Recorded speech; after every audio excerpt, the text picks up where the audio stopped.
Hello friends, welcome to bamboos kitchen. இன்றைக்கி morning routine தாங்க பார்க்க போகிறோம். காலையில் எந்திரிச்சதுமே சுறுசுறுப்பாக இருக்கிறதுக்கு காரணம் சீக்கிரம் எழுந்துக்கணுங்க. ஸோ சீக்கிரம் எழுந்துக்கிறது பார்த்திங்கன்னா எனக்கு ரொம்பவே தூரங்க. ஸோ ட்ரை பண்ணுவோம். ஓகே, இன்றைக்கி வந்து காலையில் எந்திரிச்சதுமே எல்லாமே நீட் பண்ணிவிட்ட பிறகு தான் வந்து நான் கிச்சனுக்கு போகிறது வழக்கம். ஸோ எல்லாமே நீட்டாக இருக்கும்போது நம்மளுக்கு கொஞ்சம் ரிலாக்ஸாக இருக்குது, செய்கிறதுக்கும் நல்ல ஒரு சுறுசுறுப்பாக இருக்குது, எனர்ஜெட்டிக்காக இருக்குது. ஸோ அதனால் வந்து நான் காலையில் எந்திரிச்சு எல்லாமே நான் நீட் பண்ணிகிட்டு இருந்தேன்.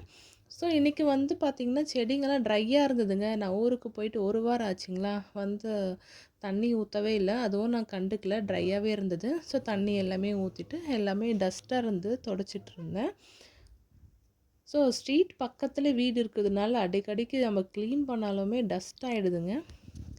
ஸோ இன்றைக்கி வந்து காலையில் பிரேக்ஃபாஸ்ட் வந்து என்ன செய்யலான்னு யோசிச்சுட்டு இருக்கும்போது தம்பிங்க வந்திருக்காங்களா, ஸோ அதனால் பூரி உருளைக்கிழங்கு செய்யலான்னு சொல்லிட்டு பிளான் பண்ணி வச்சுருக்கேன். இந்த ஷூ ரேக் பார்த்திங்கன்னா என்னுடைய ஹஸ்பண்ட் தாங்க ஆன்லைனில் தான் வாங்கினாங்க, ஃப்ளிப்கார்ட்டில். ரொம்பவே நல்லா இருக்குது. 6 ரேக்ஸ் இருக்குது, அஃபோர்டபுள் ப்ரைஸ் தாங்க.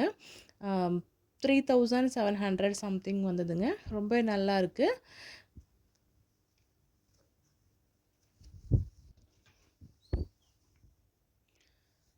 அவ்வளோதாங்க. காலையில் வந்து என்னோடய ஹஸ்பண்டும் எழுந்துட்டாங்க. ஓகே, காஃபி போட்டு கொடுத்துடலான்னு சொல்லிவிட்டு அவங்களுக்கு காஃபி போட்டு எடுத்துகிட்டு வந்துட்டேங்க. அதுக்கப்புறமா தான் வந்து டிஃபன் ரெடி பண்ணணும். ஸோ என்னோடய தம்பிங்களும் தூங்கிட்டு இருக்காங்களா, ஸோ லேட்டாக எழுந்துப்பாங்கன்னு சொல்லிட்டு நானும் கொஞ்சம் லேட்டாக தான் செய்தேன். கொஞ்சம் ரிலாக்ஸ் பண்ணிவிட்டு அதுக்கப்புறம் நான் சமைக்க போயிட்டேங்க.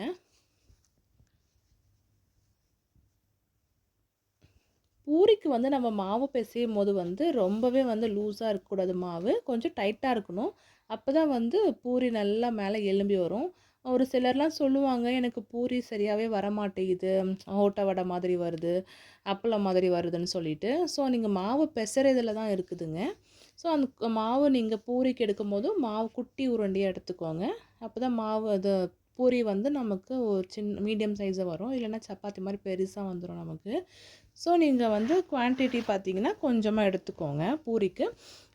நீங்கள் உருட்டும் போது அதிகம் மாவு போடாதீங்க. மாவு போட்டிங்கன்னா எண்ணெயில் வந்து நம்ம எண்ணெயில் போடும்போது அந்த மாவு எல்லாமே அடியில் தங்கிட்டு ஒரு மாதிரி நம்ம அடுத்தடுத்து போடும்போது வந்து மேலே ஒரு மாதிரி இருக்கும், அந்த மாவுலாம் கருகிட்டு அந்த மாதிரி இருக்கும். ஸோ அதனால் மாவு வந்து நீங்கள் உதிரி எடுத்துக்கோங்க.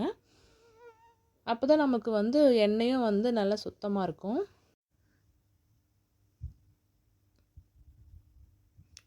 நம்ம எண்ணெயில் போட்டதுமே இந்த மாதிரி ப்ரெஸ் பண்ணி விட்டிங்கன்னா நல்லா மேலே எலும்பி வரும். பாருங்கள், நல்லாவே இருக்குது பாருங்கள்.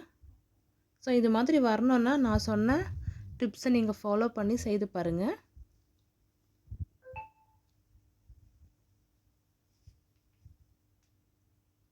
ஸோ இதில் வந்து நான் மாவில் வந்து எதுவுமே நான் சேர்க்கலைங்க, தண்ணி அண்ட் சால்ட்டு மட்டும் தான் சேர்த்தேன். சில பேர் ப்ரௌனாக வரதுக்கு சுகர் சேர்ப்பாங்க, நான் எதுவுமே சேர்க்கலைங்க. தண்ணி, சால்ட்டு, அந்த மாவு ஆஷீர்வாத் தான் நான் எப்போவுமே யூஸ் பண்ணுவேன். நீங்கள் உங்களுக்கு விருப்பமான மாவு நீங்கள் எடுத்துக்கோங்க. பூரி ரெடி ஆகிடுச்சிங்க. இதுக்கு சைட் டிஷ் பார்த்திங்கன்னா உருளைக்கிழங்கு தான். எண்ணெய் காஞ்சதுமே கடுகு, கட் பண்ணி வச்சுருக்க வெங்காயம், கருவேப்பிலை கொஞ்சம்.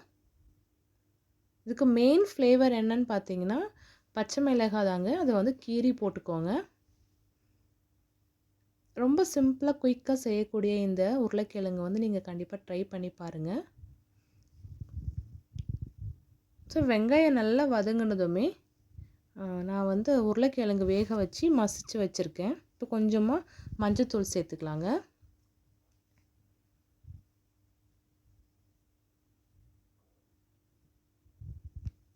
சேர்த்துட்டு மசிச்சு வச்சுருக்க உருளைக்கிழங்கு வந்து நம்ம சேர்த்து ஒரு கிளறிடலாம். கொஞ்சமாக தண்ணி ஊற்றிக்கோங்க. ரொம்ப திக்காக இருந்தாலும் நல்லா இருக்காது சாப்பிட்றதுக்கு.